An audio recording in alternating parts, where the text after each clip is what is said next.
Hi friends, welcome back to my channel, Kul Joshi Biology. Today we'll learn about biomolecules part 2. If you have not seen the earlier video, please go check that out and then come to this video. Thank you. Now we'll study primary and secondary metabolites. Firstly, let's understand what is primary metabolite and what is secondary metabolite. Primary metabolites वो होते हैं, ये ऐसे molecules हैं which are necessary for livings. तो हमारे सारे biomolecules जैसे polysaccharide, carbohydrate, glucose, amino acids, protein, lipids, vitamin, ये सारे के सारे बायोमॉलिक्यूल्स हमारे लिए प्राइमरी मेटाबोलाइट्स होंगे. दे आर एसेंशियल या they are necessary for living. Secondary metabolites वो होते हैं जिनका फंक्शन कंप्लीटली नोन नहीं है, जैसे कुछ molecules, for example antibiotics. Now antibiotics are produced by fungus और बैक्टीरिया. एंटीबायोटिक्स बैक्टीरिया या फंगस प्रोड्यूस करते हैं, मगर सारे बैक्टीरिया और सारे फंगसेस एंटीबायोटिक प्रोड्यूस नहीं करेंगे. और द बैक्टीरिया और funguses which produce antibiotics, they will produce antibiotics on a particular given occasion. When there is a sense of competition, that is when they will produce antibiotics, which means bacteria या fungus भी तभी है antibiotic produce करेंगे जब भी they feel कि कुछ competition है या कोई दूसरे माइक्रो ऑर्गेनिज्म है जो उनके ग्रोथ को हैम्पर कर सकते हैं, तब वो एंटीबायोटिक प्रोड्यूस करेंगे. तो सेकेंडरी मेटाबोलाइट्स वो होते हैं जो लाइफ के लिए नेसेसरी नहीं है, बट अगर वो होंगे, if they are produce, they prove as a better tool for survival. तो सेकेंडरी मेटाबोलाइट्स सभी ऑर्गेनिजम्स के पास नहीं होंगे, मगर जो ऑर्गेनिज्म के पास सेकेंडरी मेटाबोलाइट होगा, that organism will have a slightly better chances of survival compared with those who do not produce secondary metabolites. दूसरा, सेकेंडरी मेटाबोलाइट का function till date it is not completely known. उसका science हमें अभी तक नहीं पता कि वाई सर्टन मेटाबोलाइट्स या certain molecules are produced in so much quantities which are not being useful for that particular organism. जैसे रबर हो गया या ऑयल हो गया या गम्स हो गए, ये हम समझते हैं कि ये प्लांट्स के एक्सक्रीटरी प्रोडक्ट्स है, बट अगर ये प्लांट्स के एक्सक्रीटरी प्रोडक्ट्स होते हैं तो टेक्निकली ये हर एक प्लांट में प्रोड्यूस होने चाहिए. ऑल्दो उसके कुछ फंक्शन नोन है कि that gives a protection against certain kind of parasites, but still the science of secondary metabolites is not known. But secondary metabolites is very very important for human welfare. हमने बहुत सारे secondary metabolites को हमारे uses के लिए use किया है, be it pigments, alkaloids, terpenoids, resin, gum, rubber, toxins, essential oils, drugs etcetera. जितने भी फ्लेवरिंग सब्सटेंसेज है जो वाइन में या चॉकलेट में या चीज मेकिंग में यूज होते हैं, आर्टिफिशियल पिगमेंट्स, आर्टिफिशियल कलर्स है, all this substances are nothing but secondary metabolites. जो पॉइंट आपको यहाँ पे याद रखना होगा वो ये है कि सेकेंडरी मेटाबोलाइट से फंगस, प्लांट्स और बैक्टीरिया में प्रोड्यूस होते हैं. There is no secondary metabolite in animals. Animals में सेकेंडरी मेटाबोलाइट्स प्रोड्यूस नहीं होते. अब आते हैं हम बायो मैक्रो मॉलिक्यूल्स पे. ओके, बायो मैक्रो मॉलिक्यूल्स थोड़ा ब्रॉडर टर्म है, बट हम यूजुअली बायो मैक्रो मॉलिक्यूल्स करके नहीं पढ़ते हैं. We study them as biomolecules. Biomolecules का definition wise it should have weight ranging between 18 Dalton to 800 Daltons. तो between 18 to 800 Daltons के बीच में जो भी आते हैं उसको हम biomolecules बोलेंगे.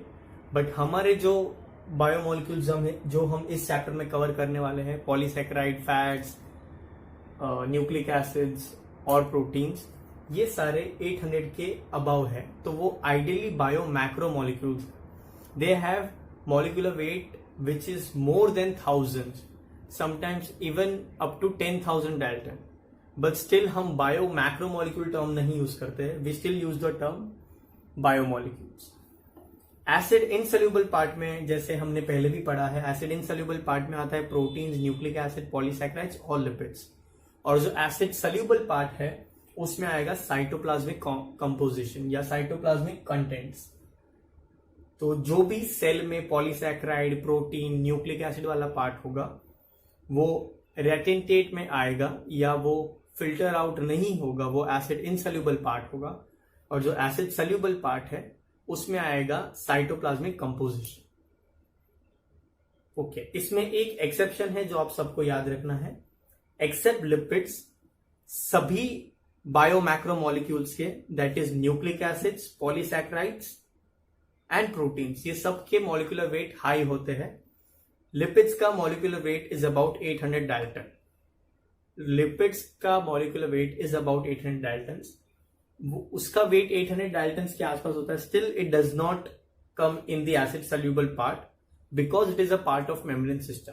जैसा हमने इंट्रोडक्शन में पढ़ा था कि जो लिपिड है वो हर एक ऑर्गेनल का या वो हर एक सेल का मेम्ब्रेन सिस्टम फॉर्म करता है, तो that form small small components, okay, और small globular structures which is not dissolved in any kind of acid. So lipids are not dissolved in acid, although their weight is about 800 daltons. Still it comes in the acid insoluble part. Okay, lipids are not strictly molecules, they are not strictly micromolecules due to their less weight, and because even after their less weight they do not get dissolved in the acid soluble part. Proteins are chain of amino acids. Amino acids के chain को हम proteins बोलेंगे. Amino acids are linked together by peptide bonds.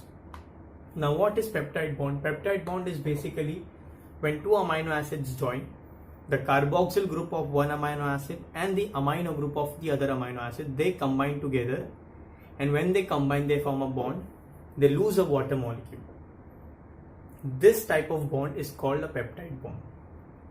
I repeat once again, when two amino acids join, that bond is called peptide bond. So proteins are nothing but polypeptides or linear chain of peptide bonds. There are 20 types of amino acids. They can be either homopolymers or heteropolymers. Homopolymers will have only one type of monomer. The word homopolymer का मतलब होता है, homo means same type या same kind, polymer that is long chain. So homopolymer will have only one type of monomer, whereas heteropolymer, hetero means different, heteropolymer will have more than one type of monomers. Then depending upon the availability, they are either essential amino acids or non-essential amino acids. Essential amino acids are taken from diet, so they are present in our body from external sources, so our body does not produce it. Isliye it is called essential, not because these are important and these are less important. They are named essential and non-essential depending upon the requirement of the body. अगर body खुद से बना सकता है so that is non-essential, which means body does not require any external source of those kind of amino acids. So amino acids which are produced by our body, they are called non-essential amino acid, and amino acids that our body cannot produce and we require additional external sources, that is from our diet, are called as essential amino acids. यहाँ पर आपको दो points या दो statement याद रखने हैं collagen और रुबिस्को से रिलेटेड. फर्स्टली, ये काफी कॉमन क्वेश्चन है, डायरेक्ट क्वेश्चन की तरह या मैथ द कॉलम्स वगैरह में आपको पूछा जा सकता है. Collagen is the most abundant animal protein, whereas Rubisco is the most abundant protein or enzyme on earth, or Rubisco is the most abundant plant protein. अगर क्वेश्चन में पूछा है which is the most abundant animal protein, तो your answer should be collagen. Else अगर plant है या on the entire biosphere या on earth पूछा है तो it should be Rubisco. Rubisco is an enzyme जो आप photosynthesis वाले चैप्टर में पढ़ेंगे. Rubisco is ribulose bisphosphate carboxylase oxygenase, ये उसका abbreviation है. Rubisco is the most abundant enzyme on earth and collagen is the most abundant animal protein. अब हम थोड़े प्रोटीन और उसके फंक्शंस के बारे में पढ़ते हैं. ये जो टेबल है that is table 9.5 of your NCERT text book. इसमें हम देखते हैं सारे प्रोटीन्स और उनके फंक्शंस के बारे में। सबसे first collagen. Collagen is a ground substance और it is the cementing material between two parts, या टिश्यू के अंदर जहां पर भी ग्राउंड मैट्रिक्स होगा वहां पर you will find collagen. Trypsin is a digestive enzyme which is present in the intestine. Insulin is a hormone. Antibody भी प्रोटीन से बनते हैं, they help in immune response. Receptors, sensory receptors जैसे receptors of tongue, gustatory receptors, then olfactory receptors, ये सारे रिसेप्टर्स भी proteins होते हैं। Then comes GLUT4, okay, which helps और which enables the glucose transport in the cell. Please remember this GLUT4. ये 1 या 2 साल पहले नीट में पूछा जा चुका है रिगार्डिंग GLUT4 कि which of the following enzyme or protein helps in glucose transport into the cell. Answer was GLUT4. So please remember this. Polysaccharide. The term polysaccharide simply means many sugars. Poly का मतलब होता है many, saccharide का मतलब होता है sugars. Polysaccharide भी एक chain है of simple sugars. So you can say that polysaccharide is nothing but a chain of monosaccharides. Monosaccharide building blocks होते हैं और पॉलीसैक्राइड पूरा चेन होता है। अलग अलग पॉलीसैक्राइड्स हम पढ़ने वाले हैं। सबसे पहला है cellulose. Cellulose is a polymer and glucose is a monomer. Cellulose is a homopolymer. जैसे हमने पहले पढ़ा था, होमोपॉलीमर वो होता है जिसमें सिर्फ एक ही टाइप का मोनोमर होता है which keeps on repeating itself. So cellulose is a homopolymer and उसका मोनोमर है glucose. So if you join glucose glucose glucose end to end you will get cellulose. Cellulose is a homopolymer. Cellulose is stored in the form of starch in plants, whereas it is stored in the form of glycogen in animals. Humans में, animals में cellulose store होता है in the form of glycogen and starch store होता है plants में. एक और example है पॉलीसैकेराइड का, that is inulin, which is again a polymer of fructose. So inulin का मोनोमर है fructose. ग्लाइकोजन के पास रिड्यूसिंग एंड और नॉन रिड्यूसिंग एंड होते हैं. Starch has a helical structure. Helical structure का मतलब होता है कुछ इस तरह से, जो स्प्रिंग लाइक स्ट्रक्चर होता है. आगे हम प्रोटीन्स में अलग अलग हेलिकल स्ट्रक्चर्स वगैरह देखेंगे. So this is a helical structure. So starch has a helical structure which holds the iodine molecule. Starch के हेलिकल स्ट्रक्चर में आयोडीन मॉलिक्यूल होल्ड हो जाएगा. Starch and iodine will form a complex which will be blue in colour. Starch and iodine will form a blue colour complex. The reason, जब भी हम starch test करते हैं हम iodine डालते हैं, and when we see the presence of starch, if the color is blue, because the iodine molecule is attached on the helical part of the starch and it forms a blue complex. Cellulose में ऐसा कोई helical structure नहीं होता, so it cannot bind to iodine.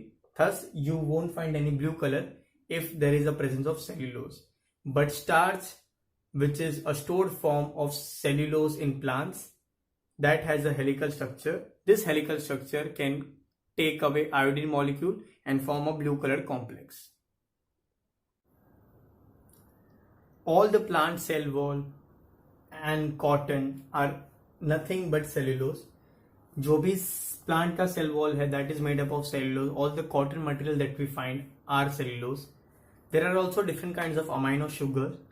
Example is glucosamine and N-acetyl glucosamine. These amino sugars form the cell wall of bacteria. Please remember, N-acetyl glucosamine and glucosamine are amino sugars which form the cell wall of bacteria.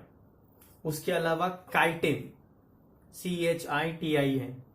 Chitin is an exoskeleton of arthropods which is also a polysaccharide, and chitin is mostly homopolymer. Okay, chitin will also have just one monomer which will keep on repeating. Chitin, ये जो word है chitin, this is very important because this is repeated twice or thrice in your entire syllabus of class 11th and class 12th. Chitin आता है biomolecules में. इसके अलावा you will have this chitin in study of animal tissue, जिसमें हम cockroach को detail में पढ़ते हैं. Sorry, study of animal type where we study cockroaches in detail. वहां we will study chitin is the exoskeleton of cockroach. Kingdom Animalia में you will have chitin. Again chitin is also the external covering of funguses. So chitin, the polysaccharide is very important because it is repetitive in many chapters. Please remember chitin is also a polysaccharide and that is a homopolymer. Now let's study nucleic acids. Nucleic acids are nothing but chain of nucleotides. अगर आपको याद होगा तो nucleotide हमने पिछले वाले video में पढ़ा था. Nucleotide has 3 components, pentose sugar, nitrogen base and phosphate group. Pentose sugar, if it is deoxyribose sugar तो वो डीएनए होगा, if it is oxyribose sugar तो वो आरएनए होगा. नाइट्रोजन बेसिस के 2 टाइप्स होते हैं, प्यूरिन और पिरिमिडिन्स. प्यूरिन डबल रिंग्ड होते हैं, पिरिमिडिन सिंगल रिंग होते हैं. प्यूरिन में आता है एडेनिन और ग्वाइनिन और पिरिमिडिन में आता है साइटोसिन, यूरासिल और थाइमिन और फॉस्फेट ग्रुप. सो बहुत सारे न्यूक्लियोटाइड जब चेन फॉर्म करते हैं तब हम उसको न्यूक्लिक एसिड बोलेंगे. If it has deoxyribose, so it is called DNA. If it has oxyribose, it is called RNA. DNA are double stranded. Okay, इसका helical structure होता है somewhat like this, alternate major and minor groups. Whereas RNA has different types: mRNA, tRNA, rRNA. So it is single stranded. This is mRNA. Then you will have tRNA,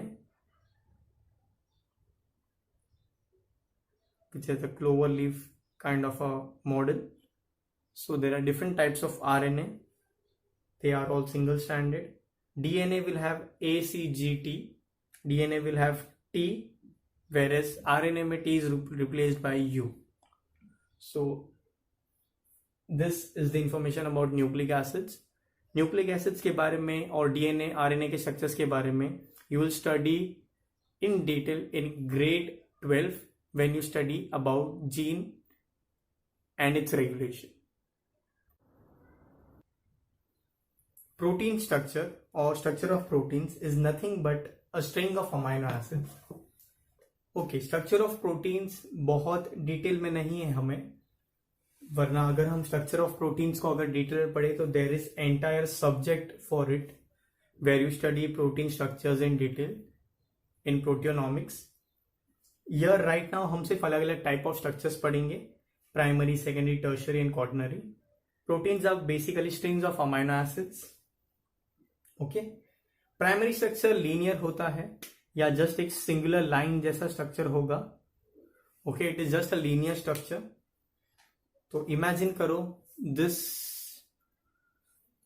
wire is a protein. So primary structure will be just a linear structure. Secondary structure is either alpha helical structure or beta pleated structure. So if this was a primary protein, alpha helical structure will be a spring like structure. ये कुछ इस तरह से होगा. This is alpha helical structure. Okay, and the beta pleated structure will be somewhat like this. This will be beta pleated structure. This is beta pleated structure. Okay, both alpha helical structure and beta pleated structure come under secondary structure. वो primary structure नहीं है. Primary structure was linear, alpha helical was helical, whereas beta pleated was somewhat like this. Okay, somewhat M-shaped, or you can say just zigzag lining structures. Tertiary structure is when these secondary structures combine and recoil together. Okay, and they will look like a hollow ball or a hollow woolen ball. कुछ इस तरह से tertiary structure होगा. Okay, so if there are more helical structure and more beta pleated structure, when they combine together they will form a hollow ball like structure.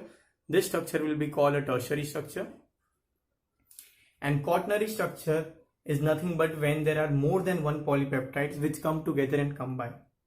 So I've just drawn a diagrammatic representation of hemoglobin molecule where there are two different types of polypeptide. One is alpha polypeptide and one is beta polypeptide, and this alpha and beta are connected by ion. So the structure of hemoglobin is quaternary because it has more than one polypeptide, two alpha chains and two beta chains, two alpha, two beta, and an ion molecule in the center. So this is the entire hemoglobin structure.